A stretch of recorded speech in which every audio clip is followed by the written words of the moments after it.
Pán prezident, vaše prvé pocity zo Starej Haliče, ste tu niekoľko minút. Som tu niekoľko minút, ale Starú Halič veľmi dobre poznám, aj celé okolie. Narodil som sa blízko v Poltári a sem sme chodievali. Dokonca si pamätám aj zámok, keď tam bývali, tuším, učni, alebo také niečo tam bolo, sme teraz tam boli pozrieť. Počul som, že dneska tento zámok je krásny, pekný, tak rád sa pozriem aj tam. Takže ďakujem za pozvanie. Chcem vás všetkých Haličanov pozdraviť. Starohaličanov, aj Haličania sú tu. Tak, Starohaličanov pozdraviť. Popriať vám príjemný zbytok dnešného dňa. A ešte raz všetko najlepšie pre vás všetkých. Nech sa vám darí aj vašim rodinám. Áno, pre objektivitu je tu veľa fanúšikov z Haliče, ktorí chodívajú pravidelne na domáce zápasy Starej Haliče. Aby som bol teraz trocha osobný, my sme kedysi s pánom prezidentom aj s pánom Barkánim chodievali do zahraničia. Nie akože teda my traja súkromne, ale nemal pán prezident zahraničné pracovné cesty. A raz to bolo asi... Boli sme párkrát v Amerike a v New Yorku. Bolo pred takými 6 rokmi. Bola taká recepcia. Haló? Áno, počujeme sa, dobre? Bol tam na nej zrejme aj Marian Gáborík, možno aj Zdeno Kára. A spravili sme rozhovor a potom som vám hovoril, že pán prezident, ja som zo Starej Haliče, aby ste hneď vedeli, že áno, Starú Halič poznám a povedali ste, no tak im povedz, nech ma zavolajú na nejaký zápas a ja prídem. Ja som im to povedal, trvalo to síce, niektoré veci v živote trvajú, ale potom sme sa ešte stretli minulý rok pri jednej relácii, ktorú sme nahrávali, ale nakoniec sa tak stalo, takže pán Ivan Gašparovič je predsa len v Starej Haliči. Taká otázka, 2 roky už nie ste vo funkcii najvyššieho muža v štáte. Ako sa cíti Ivan Gašparovič ako dôchodca? Aj tak najskôr chcem povedať, že ja som bol pozvaný sem aj minulý rok, alebo predminulý.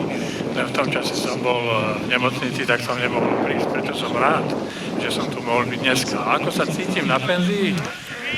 Tak ako penzista.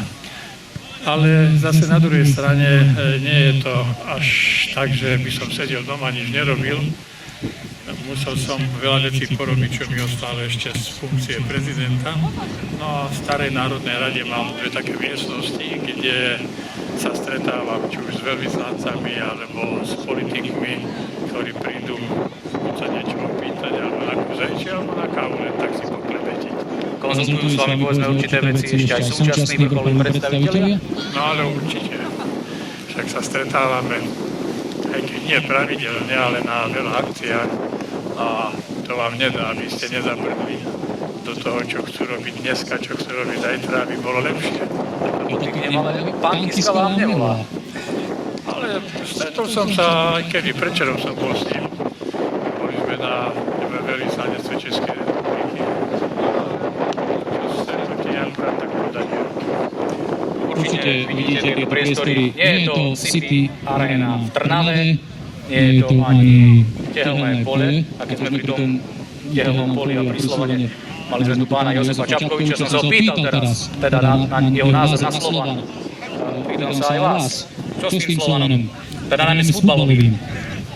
No, tak je to otázka veľmi ťažká, ale aktuálna.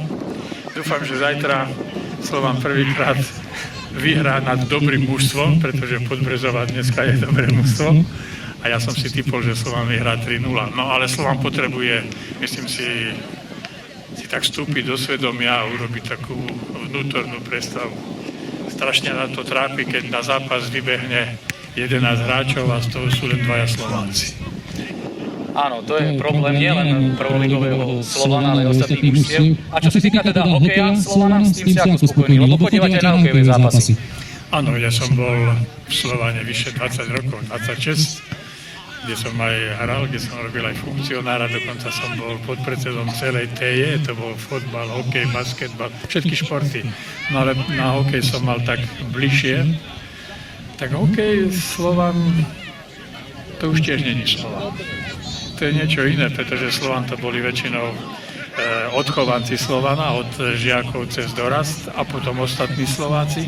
Dneska aj tam máš Američanov, Kanaďanov, Slovincov, Čechov, takže je to trošku iná atmosféra, ale je to profesionálny šport, takže aj ten Slovan sa to musí prispôsobiť. V súčasnej dobe sa mu veľmi nedarí, ale to je ozaj z dôvodu, že má veľkú marotku, tuším, 8 hráčov zo základnej zostavy chýba, to je veľa. A hrať proti takým ústavom, ako je CSKA Moskva, Dynamo Moskva, Moskva, ale aj CSKA Petrohrad. To sú kluby, ktoré môžu hrať so ktorým klubom NHL. Áno. Ak by sme sa ešte mohli vrátiť na krátko k tej politike, keď ste teda pôsobili roky. Sledujete ju ešte? Tak to vám nedá, aby ste sa neposadili večer a pozreli aspoň správy v televízii a prečítali si noviny. No, politika je taká nákazlivá a to, či sa vám darí alebo nedarí. V súčasnej dobe je toľko problémov, že sa to ani nedá všetko sledovať. Ale ja si myslím, že to, čo sme dosiahli na Slovensku, že sme dosiahli veľmi veľa. Samozrejme, nie každý môže byť spokojný, nie